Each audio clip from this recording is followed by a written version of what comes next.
na siya Diyos na, tao pa. Ngayon po, Oseas 11:9 po. Pakinggan po ninyo.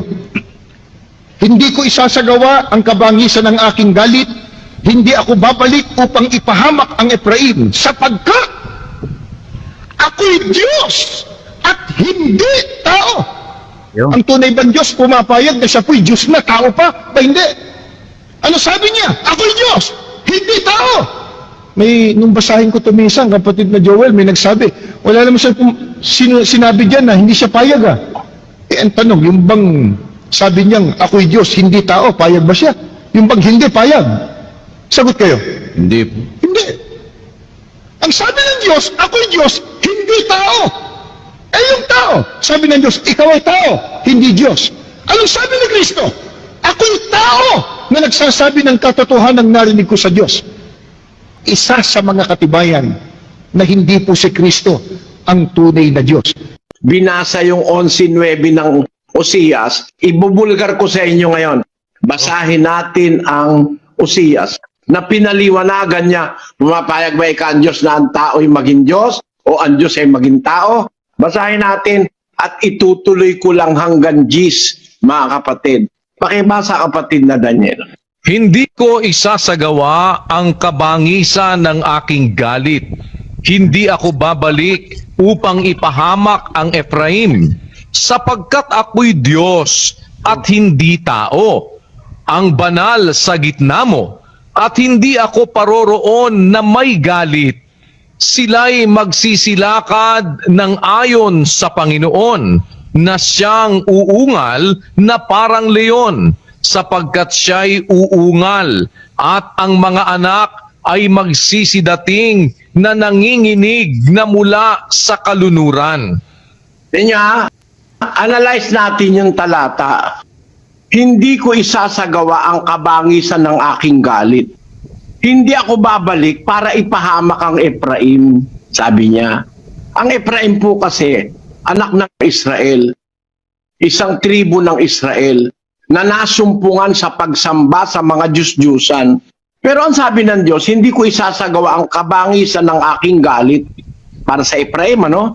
Hindi ako babalik upang ipahamak ang Efraim. Bakit? Sapagkat ako'y Diyos at hindi tao. Ang tao kasi, bumabalik, may galit. Pagka nagalit siya, babalik siya, may galit, hindi niya napipigil kung minsan pag lalo na kaaway niya, no? Pero sabi niya, hindi ko isasagawa ang kabangisan ng aking galit. Hindi ako babalik upang ipahamak ang Efraim, sapagkat ako'y Diyos at hindi tao. Ang banal sa gitna mo, hindi ako paparoon na may galit. Hindi siya paparoon na parang tao na pag pumaroon, dahil nakaaway niya ang isang tao, pagparoon niya may dala siyang galit. Ang Diyos, babalik man siya sa Efraim, hindi siya babalik na parang tao na pagbalik ay may galit. Kundi ang sabi niya sa Gis, sila'y magsisilakad ng ayon sa Panginoon. Ayun, yung mga tao sa Efraim, na siyang uungal na parang leon. Sapagkat siya'y uungal at ang mga anak ay magsisidating na nanginginig mula sa kalunuran. Kanyo, ang mga tao, kung dumating may galit, nanginginig nga sa galit. Pero ang Diyos, sa gitna ng nagawa ni Efraim na masasamang bagay, hindi siya babalik na may galit, hindi parang tao na kung bumalik sa kaaway may galit. No? Anong katunayan? Basahin natin ang sabi ng Diyos. Kahit nagsasalita na siya ng masama kay Efraim, dahil sa kanilang masamang gawa, nararamdaman niya pagmamahal pa rin kasi hindi nga siya tao Diyos siya 31:20 ng Jeremias.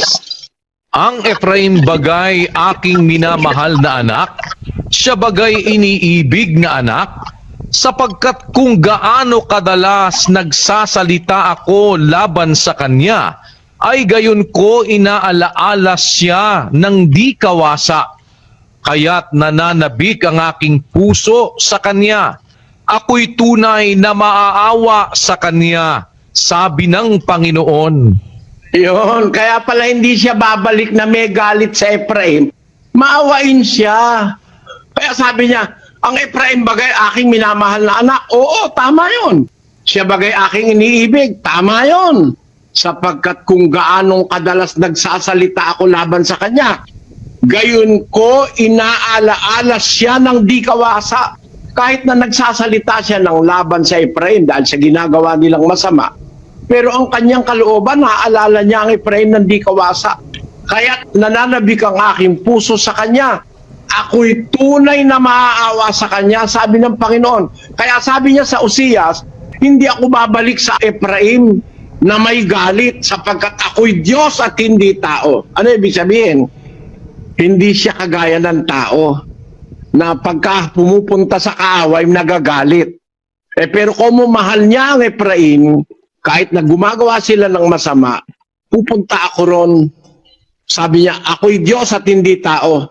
At ang banal sa gitna mo, hindi ako paparoon na may galit.